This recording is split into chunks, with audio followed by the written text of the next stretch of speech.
Procès événement à Kinshasa ce mercredi. Les auteurs présumés d'enlèvement de masse sont comparus devant les juges en audience foraine au ministère de l'Intérieur.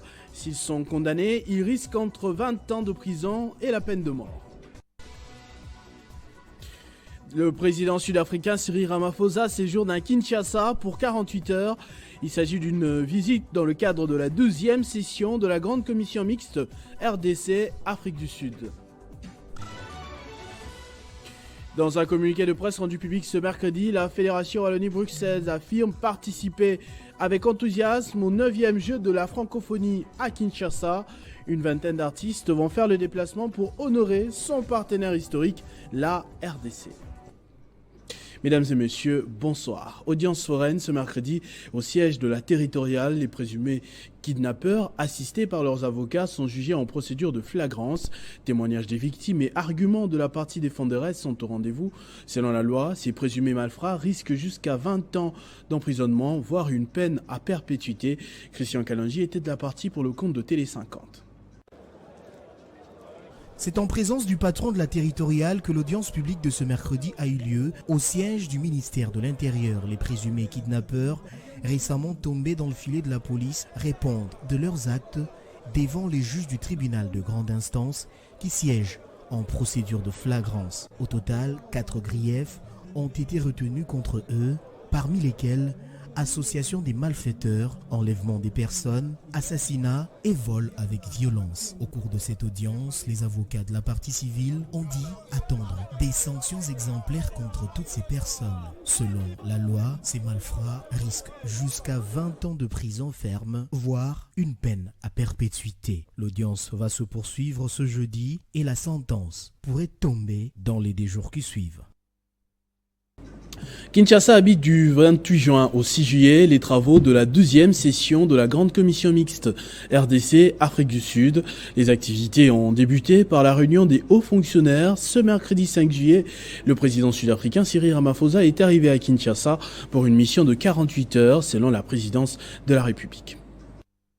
Les travaux de la 12e session de la Grande Commission Mixte entre la République démocratique du Congo et la République sud-africaine en Conseil des ministres ont été ouverts à Kinshasa ce mardi 4 juillet 2023. Chapeauté par le ministre d'État en charge de l'intégration régionale Antipas Moussanyamouissi, la cérémonie de lancement de ces travaux des Conseils des ministres entre les 2 États a connu la participation des délégations des 2 pays à l'immeuble intelligent. Dans son allocution d'ouverture, le vice-premier ministre des Affaires étrangères et francophonie, Christophe Lutundula, a rappelé l'opportunité de cette réunion de Conseil des ministres, relevant que l'Afrique du Sud a toujours été avec la République démocratique du Congo. Pour sa part, la ministre sud-africaine des Relations internationales a indiqué que les 2 pays ont intérêt à renforcer leur coopération bilatérale étant donné les défis communs auxquels ils font face. La responsable de la diplomatie sud-africaine a également noté les chances qu'offrent ces assises sur le plan économique à travers la zone de libre-échange continentale africaine ZLECAf. Notons que ces travaux prennent fin ce mercredi et les rapports finaux seront transmis aux chefs d'État des 2 pays. Et jeudi interviendront le sommet présidentiel, la signature des accords ainsi que le forum économique. Signalons que cette cérémonie s'est déroulée en présence des vice-premiers ministres en charge de la défense et de l'intérieur.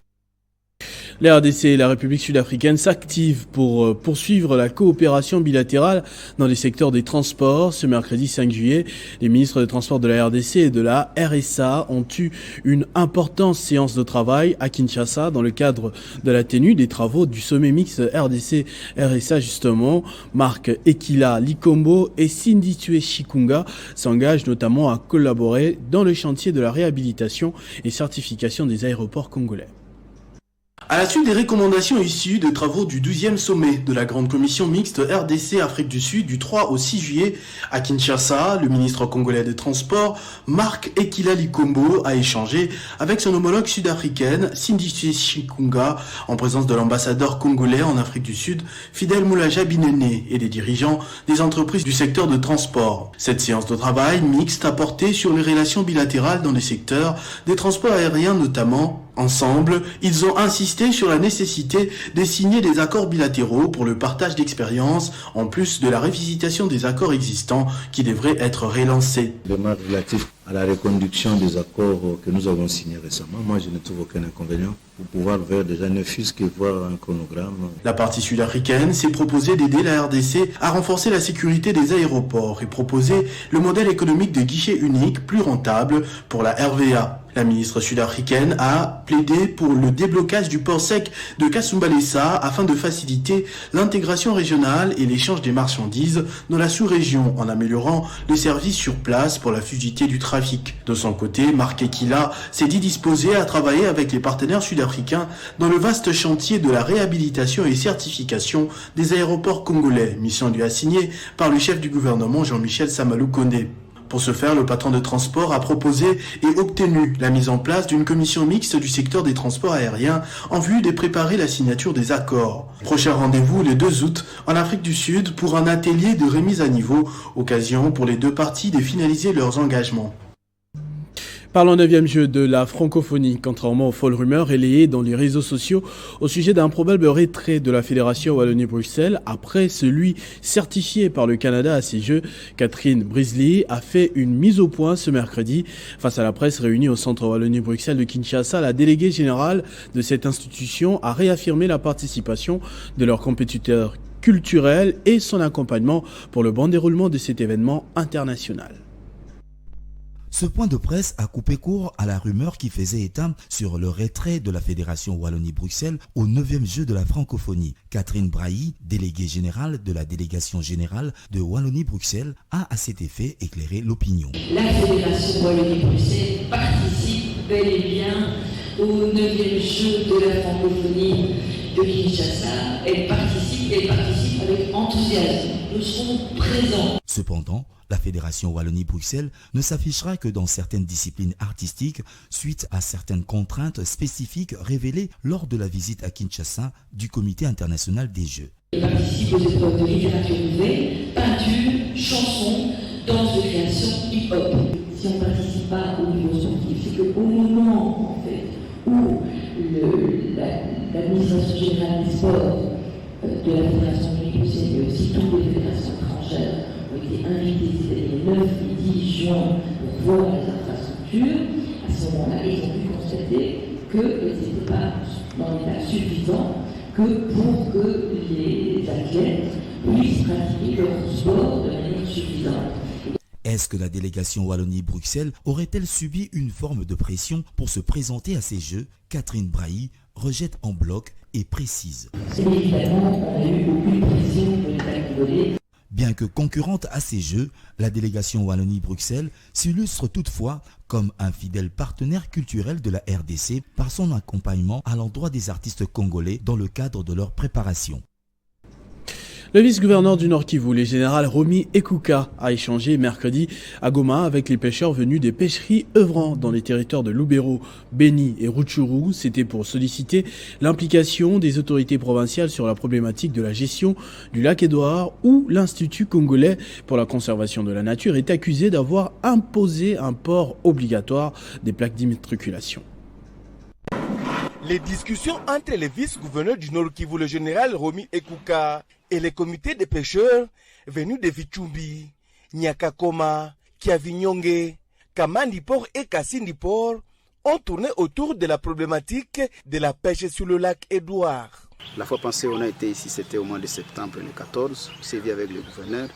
Juste, on est arrivé aujourd'hui, c'est à titre de rappel, et de lui parler des pratiques malsaines et nouvelles qui se sont déjà fait voir au niveau du lac, tellement que l'exploitation illégale des ressources halieutiques au niveau des zones de reproduction. Et on est venu solliciter sa décision pour qu'il voie comment trouver solution à ces malfrats qui sont en train d'exploiter mal notre lac Édouard. Outre ces problèmes, la délégation a sollicité l'implication des autorités provinciales pour arriver à libérer les pirogues arrêtées illégalement par l'ICCN. Jean-Paul Lumbu, vice-président de l'Assemblée provinciale du Nord Kivu, ne jure que sur leur libération. À la date d'aujourd'hui, il y a 52 pirogues qui sont arrêtées arbitrairement par l'ICCN et c'était l'occasion de présenter ces problèmes à l'autorité provinciale pour demander son secours en faveur des comités des pêcheurs, mais aussi de tous les pêcheurs de cette partie. Une mission mixte gouvernement provincial, comité des pêcheurs et ICSN va se rendre dans les prochains jours sur le lac Édouard pour trouver une solution à ces problèmes. Le gouverneur militaire du Nord Kivu, le lieutenant-général Constant Ndima, a procédé mercredi au lancement des travaux de réhabilitation et pavage de plusieurs avenues des quartiers Bujovu, Kaembe et Katindo à Goma. Ils ont été financés par le gouvernement central à hauteur de 2 millions de dollars américains.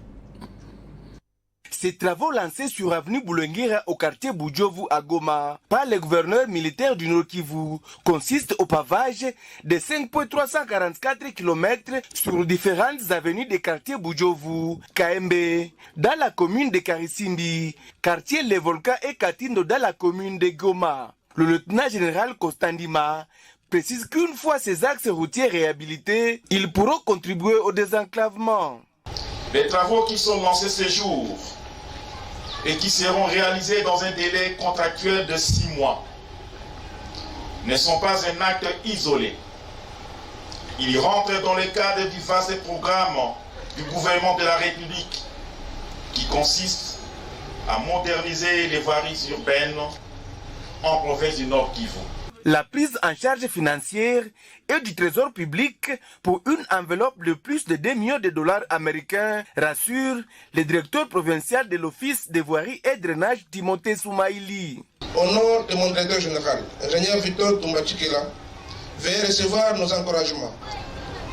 Excellence, monsieur le gouverneur, les travaux de pavage de quelques axes de la voirie de Goma que vous avez l'honneur de lancer aujourd'hui couvrent un linéaire total de 5344 mètres. Ces travaux sont exécutés par l'entreprise Mogabao Construction avec comme maître d'ouvrage délégué l'exécutif provincial du Nord Kivu pour une durée de 6 mois. L'ouverture de la nouvelle direction provinciale de la RSP Nord Kivu, ville de Goma, a eu lieu après une grande cérémonie de sensibilisation de la loi sur la sous-traitance présidée par le ministre national de l'entrepreneuriat, petites et moyennes entreprises. Escorté par les motocyclistes qui se sont mobilisés spontanément, le DG de la RSP a été accueilli en fortissimo par les gomatraciens venus en masse sur ce magnifique rond-point BDGL, lieu de la manifestation. Le ministre national de l'entrepreneuriat petites et moyennes entreprises Désiré Birianzé était celui qui a présidé cette grande cérémonie d'ouverture du bureau provincial de la RSP Nord Kivu, situé au centre-ville de Goma. Présente à cette rencontre la crème des autorités militaires, politico-administratives, les opérateurs économiques et cadres de la société civile de cette partie du pays. Pour le mot de bienvenue, le maire de Goma, le général Kabeya François, suivi de celui du représentant du gouverneur militaire, lieutenant-général Constant Ndima, empêché. Monsieur le maire de la ville de Goma. À chaque prise de parole, il n'a pas dérogé à la règle. 1 minute de silence en mémoire des Congolais, victimes de la guerre de l'Est. L'honorable Kachal Katem Miguel a par la suite été obligé par l'assistance de s'exprimer en Kiswahili afin de faire passer son message basé sur l'utilité de l'institution qu'il dirige.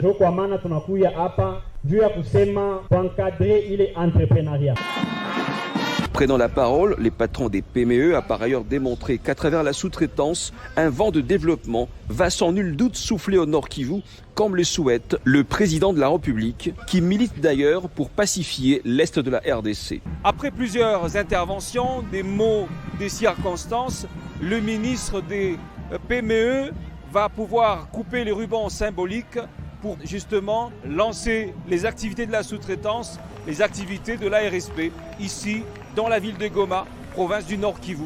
Il faut dire que pour la plupart des gomatraciens, disposer d'un bureau provincial ARSP est une initiative louable, étant donné que ceci était quasiment méconnu. L'Alliance et Action pour l'État de droit, présidée par Richard Moulumba, sous l'autorité morale de Laurent Batumona, a réuni mardi les partis politiques qui ont adhéré à cette plateforme. Il y a eu des échanges stratégiques, à en croire le représentant de la très haute autorité morale. À quelques mois des élections, le président de la République, Félix Tshisekedi, est bénéficiaire d'un soutien de taille de l'Alliance et Action pour l'État de droit pour sa réélection. Composée de plusieurs partis et leaders politiques de grande envergure, toutes ces figures des pros se sont rencontrées sous la houlette de l'autorité morale, Laurent Batumona, et du président national, Richard Mulumba. Objectif, échanger avec le haut représentant du chef de l'État sur les perspectives de collaboration entre le regroupement pour la victoire de Félix Tshisekedi à la présidentielle.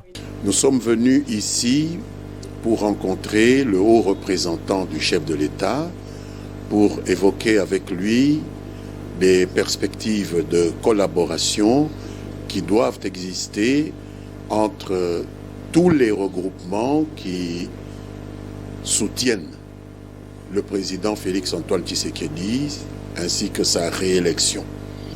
Nous avons même donné un tableau synoptique de notre programme, projet de programme gouvernemental qui va être soumis aux autres collègues des autres regroupements, d'où sortiront des éléments devant nourrir le programme que notre champion aura à présenter dans les mois qui viennent. Avec plus de 50 partis politiques, plusieurs dignitaires et personnalités de l'agora politique, l'Alliance et Action pour l'État de droit s'est donné une mission purement électorale, celle d'offrir un second mandat au président Félix Tshisekedi.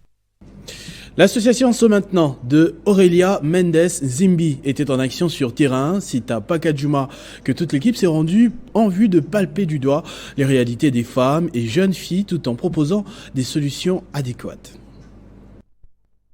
Il faut avoir quelque chose dans le ventre pour être une partie de la solution au problème de la communauté, une espèce en voie de disparition par ce temps qui court, dont Aurélia Mendes Zimbi est le parfait spécimen. À Pacajuma, la prostitution des plus jeunes passe pour un fait divers. La promiscuité n'y est pas étrangère. La pauvreté baigne dans une insalubrité indescriptible. Des problèmes à résoudre qui attendaient certains leadership. Aurélia Mendes Zimbi a revêtu l'étoffe de ce leader pour contribuer à l'autonomisation des femmes de cette partie de la municipalité de Limete.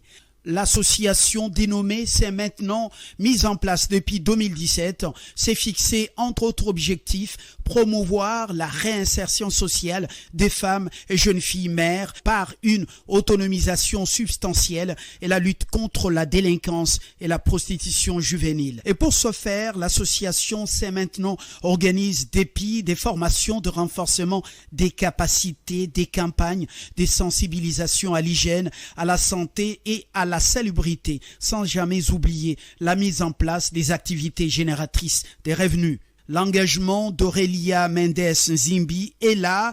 Disponibilité de l'association semble être pour l'instant le seul gage de la pérennité de ces actions qui nécessitent justement le soutien de toute la communauté quinoise, pourquoi pas congolaise.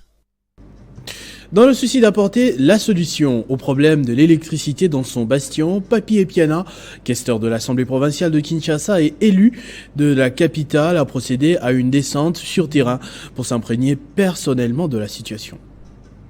La situation du manque d'électricité dans plusieurs quartiers de la commune de Maluku n'a laissé indifférent l'élu provincial et questeur de l'Assemblée provinciale de Kinshasa, Papi Epiana Nzamou. Soucieux de voir son fief sécurisé et alimenté en électricité de qualité, Papi Epiana a personnellement fait la ronde des cabines où se trouvent des transformateurs en panne. La population m'avait appelé de part et d'autre et souvent quand je viens circuler dans les quartiers ici, ça fait presque 6 mois.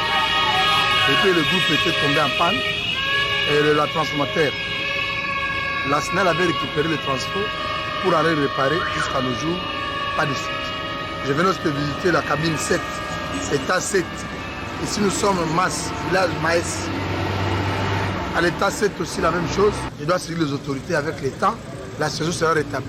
Tout juste après, l'homme de Maluku, Papi Epiana, a engagé des entretiens fructueux avec le directeur provincial de la SNEL de la ville de Kinshasa en vue d'apporter une réponse immédiate à ce problème. Le numéro 1 de la SNEL à Kinshasa, à son tour, a déclaré que pour ce faire, un transformateur est disponible pour alimenter le cabine centrale et qu'il faudrait juste que l'OVD réhabilite le tronçon qui mène vers le dit cabine. Papier Piana a bouclé son pèlerinage en appelant la population de Maluku à la vigilance, car l'une des raisons qui dérange les secteurs de l'électricité à Maluku, c'est qu'il y a régulièrement le vol des câbles. À l'Institut technique social de Ngiringiri, les travaux de réhabilitation vont bon train. Descendus sur les terrains où s'exécutent ces travaux, la présidente de la fondation, Henriette Ouamou, a pu constater l'état d'évolution des travaux de cette école qui a longtemps sombré dans l'oubli. C'est pour accompagner le président de la République, Félix-Antoine Tshisekedi Tshilombo, dans sa détermination, celle de réformer les systèmes d'enseignement en République démocratique du Congo, que cette parlementaire a initié plusieurs travaux de réhabilitation des écoles dans sa circonscription électorale, avec l'appui financier de ses partenaires de l'Église de Jésus-Christ des Saints des derniers jours.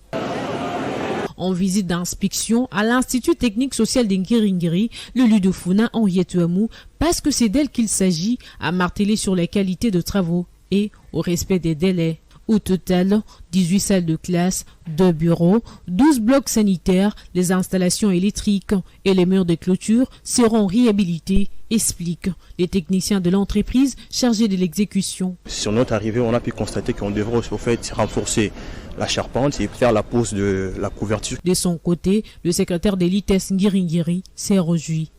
En tout cas, cette intervention, ça nous donne la joie. Pour sa part, le manager de l'église s'est aussi exprimé. Les impressions sont très bonnes. Aussitôt, la présidente de la fondation Henriette Ouamou s'est rendue au quartier Kimbangu où s'exécutent les travaux de construction d'un banc moderne. J'ai eu à apporter ce projet aussi à l'église auprès de M. Didier.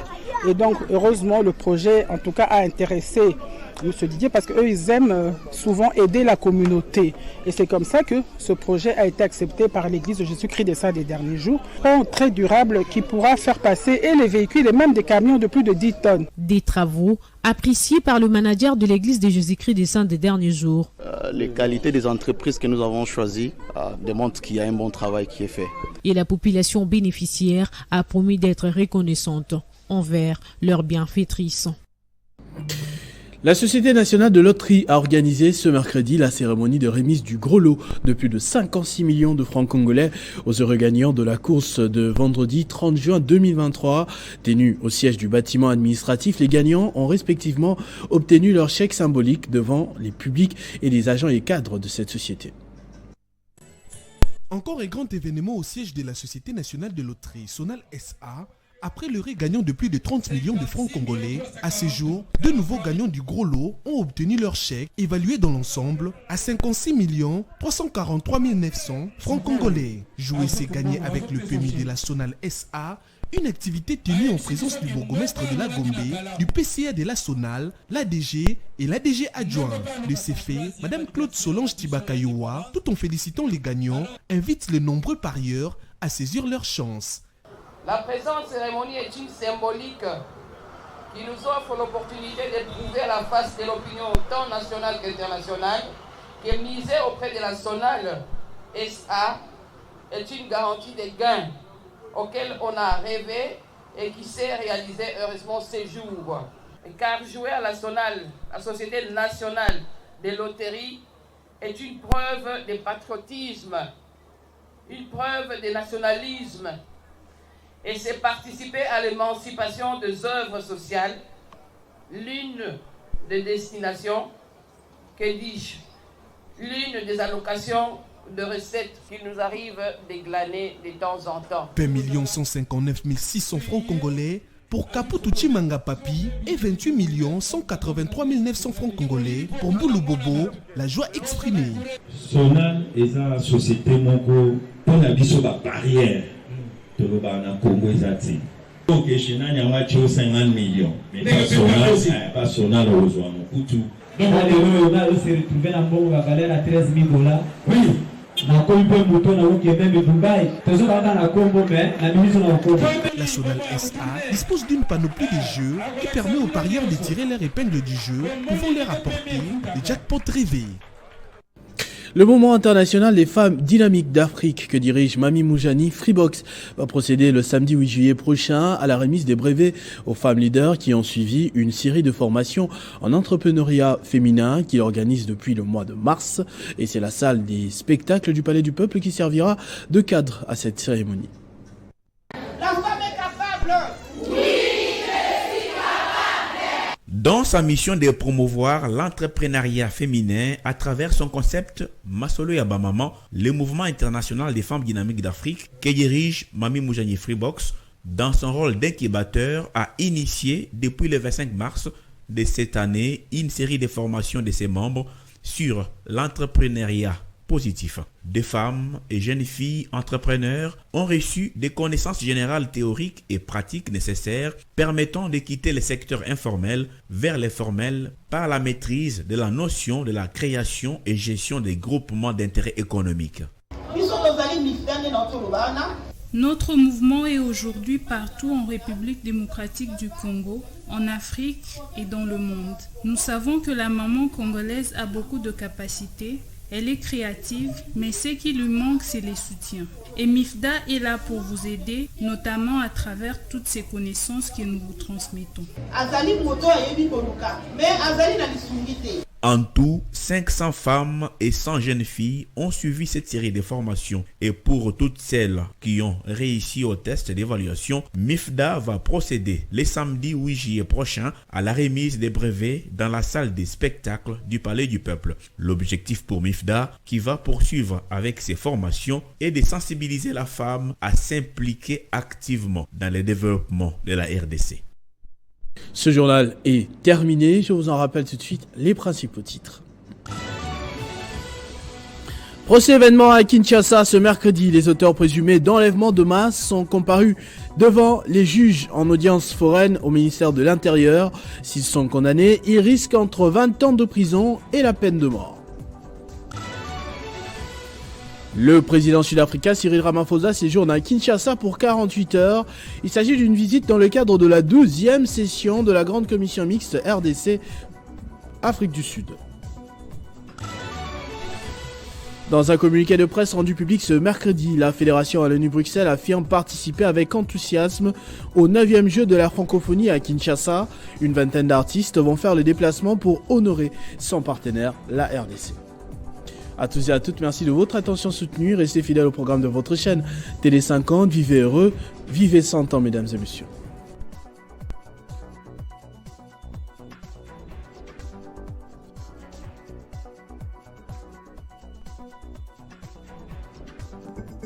Retrouvez toute l'actualité en continu sur www.tele50.cd.